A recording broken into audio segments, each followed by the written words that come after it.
Welcome to another day of our cut. आज का दिन हमने वैसे स्टार्ट नहीं किया जैसे हम अपने बाकी दिन स्टार्ट करते हैं, which is with our cardio. क्योंकि बाहर बारिश बहुत ज़्यादा हो रही थी।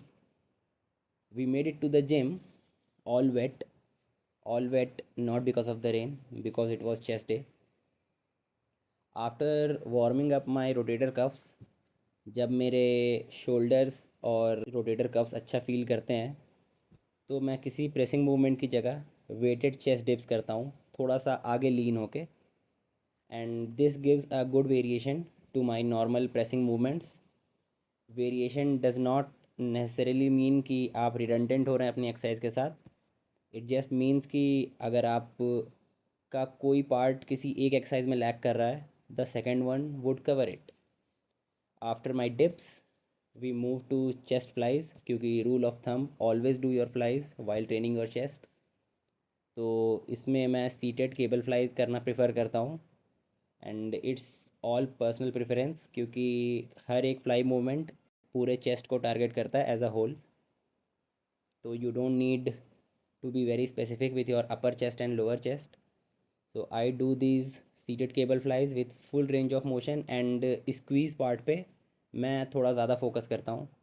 आई like the blood flow going in to my chest, that gives a good pump. And even though pump growth के लिए ज़रूरी नहीं है, but still you need it. We move to training our back. We start with our lats. Lats के लिए आई do lat pull downs, and alternatively I also do high to low रो।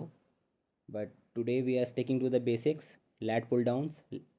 देख रहे हैं आप मैं कैसे स्ट्रैप्स नहीं पहन पा रहा हूँ। एनीवेज, तो इसमें आई ट्राई कि मेरा जो पूरा एल्बो पाथ है वो मैं फ्रंटल प्लेन में रखूं, instead of going on sagittal plane. क्योंकि अगर आप सैजिटल प्लेन में जाते हैं, अगर आसान भाषा में बोला जाए तो अगर आपका एल्बो आपके चेस्ट के आगे रहता है तो वो एक तरह से रोइंग का वेरिएशन हो जाता है। बट सिंस हम एक पुल डाउन वेरिएशन कर रहे हैं, हम रोइंग नहीं कर रहे हैं, इसीलिए I try to keep my elbow path fixed throughout the moment. And also ऊपर जाते हुए I try to stretch it as much as possible. And last में मैं कुछ पार्शियल रेप्स भी करता हूँ। Up next we have our upper back training. Upper back के लिए there are several rowing movements that you can do, but personally मेरा favourite is T bar row. Even though it's not the most stable one or most optimal one, but at the end of the day the exercise you enjoy वही आप कीजिएगा long run तक। ऐसा नहीं है कि अगर आपको कोई एक्सरसाइज ऑप्टिमल लग रही है और आप उसको इन्जॉय नहीं कर रहे हैं तो आप उसको एक साल भी लगातार कर पाइएगा। So T bar row is one of them जिसको मैं बहुत इन्जॉय करता हूँ। इसीलिए I prefer to train my upper back on T bar instead of any rowing machine. After our T bar rows हम एक रोइंग मूवमेंट करेंगे अपने लैट्स के लिए। एंड इस मूवमेंट को मैं नॉर्मल वी बार की जगह एक मल्टी कर्ल बार से करना प्रेफर करता हूँ। क्योंकि मल्टी कर्ल बार में दोनों हैंडल्स के बीच का जो डिस्टेंस है वो मेरे एब्डोमेन से मैच करता है। तो मैं इसमें अपना फॉर्म कंफर्टेबली कंसिस्टेंट रख पाता हूँ एज़ कम्पेयर टू वी बार, जिसमें जो डिस्टेंस है दोनों हैंडल के बीच बहुत कम है। तो मुझे अपने एल्बो को थोड़ा बाहर ड्राइव करना पड़ता है। तो मेरा पहले रैप में जो फॉर्म होगा वो मेरा लास्ट रैप में हो, I can't confirm with that. तो ये पर्सनल चॉइस है। If you are comfortable with V bar go with it, but personally for me a multi curl handle is good for rowing lats. हमारे आखिरी movement के लिए हम rear dealt flies करेंगे। इस मूवमेंट को मैं कम वेट के साथ 15 to 20 रेप रेंज में रख के परफॉर्म करना चाहता हूँ, क्योंकि इसमें बाकी मसल्स के टेक ओवर करने के चांसेस ज़्यादा होते हैं।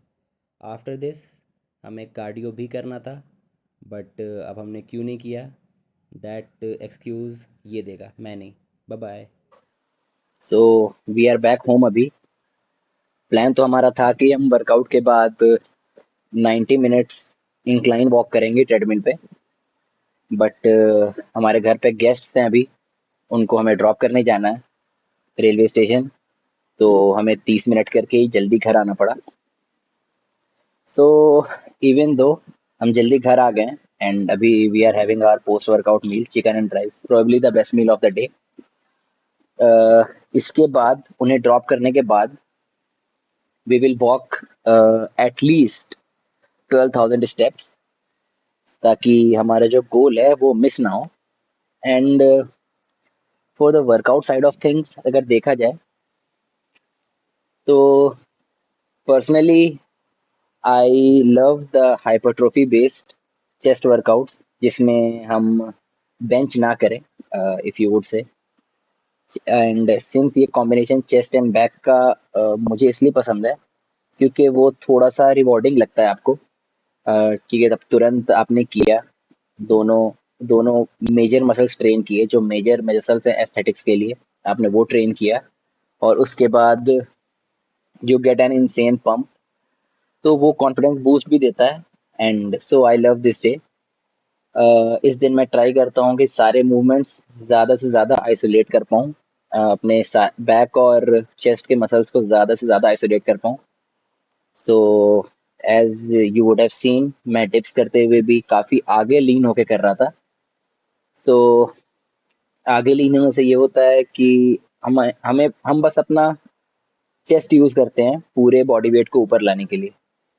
एंड अगर आप चेस्ट फ्लाइज देखा होगा आपने तो उस पे I used a foam roller क्योंकि the moment your shoulders are ahead of your chest वो ओवरटेक कर देते हैं।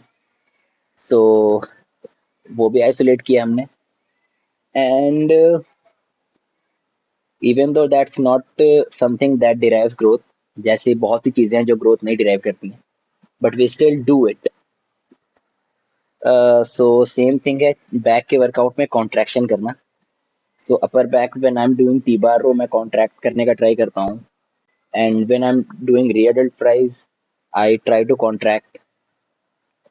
सो इसेंट्रिक तो इम्पोर्टेंट है ही स्ट्रेच तो इम्पोर्टेंट है ही but the contraction I think वो भी इम्पोर्टेंट है अगर आप ढंग से वर्कआउट कर रहे हो वरना आप चाहें तो सिर्फ स्ट्रेच पार्ट में ट्रेन करते और मसल ग्रो हो जाती which is I don't think very enjoyable too. आपको लगेगा ही नहीं आपने कुछ किया है। सो या इसके बाद हम ड्रॉप करने जाएंगे। मील लेने के बाद हम ड्रॉप करने जाएंगे अपने गेस्ट को and then we'll have a small walk. It will take around 1 घंटे। So yeah that's how will end our day and we will do it again tomorrow because why not?